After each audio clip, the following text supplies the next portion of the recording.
Welcome. My name is Carolyn and I am a ghost healer. For the past 30 years I've been helping dead people, the ones caught in the space between this world and the next. I've documented many of the hauntings and I've often made drawings of the souls who I've helped. I'm now ready to share these stories with you. We all have a story, and these stories belong to the lost souls who I've helped on their way.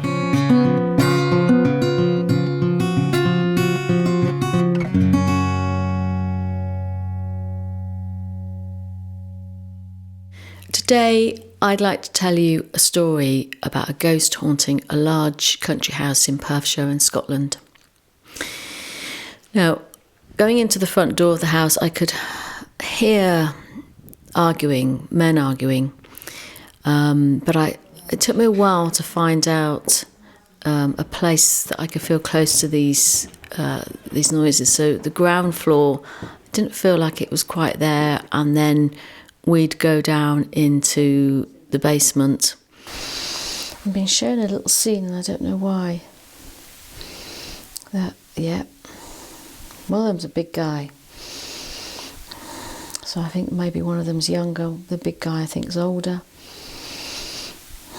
Finally I found a spot that I could tune in from, which worked for me.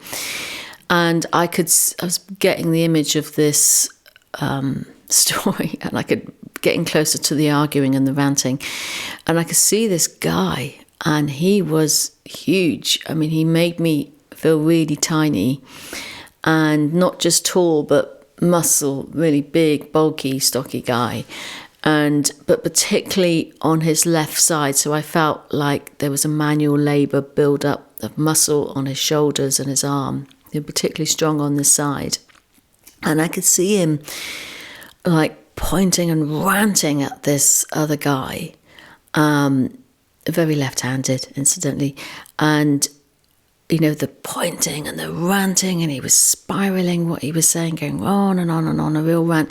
And the guy that this was aimed at was probably a bit younger than him, not as stocky, not as physically powerful at all, but he was sort of at the other end of this continuous rant, and I'm getting the pointy finger was like, whoa, and then suddenly I'm seeing the pointy finger, it becomes a sort of short knife, a long knife, or even a short sword. So there's a weapon, there's a threat to life involved here. So there's someone who's really annoyed him, and I'm getting the words, "I'm never leaving here." So this is boom, boom, big voice, big guy, big voice. And also I'm seeing a woman next to this big guy. So there's 3 people there. So there's a lot of tension in this triangle of people. And obviously he's coming from this place of terrified of losing something. So really coming from this place of fear, and he's pointing his finger. And something at the ultimate edge of this, something changes, and the guy who's a bit younger, who he's ranting at, takes a step forward unexpectedly, and not aggressive, just takes a step forward. He's not threatening or anything, and it really takes back the guy who's the raging, ranting man, and he takes a step back unexpectedly and very awkwardly catches one foot on the back of the other and trips backwards. And I feel like this was the fatal head injury that was probably his demise. But he was in complete shock. I mean, this was not just, things can turn on a sixpence sometimes. And, the whole ranting rage thing turned to, whoa, back he goes, head, bang, out, gone. I made a space to help him move on.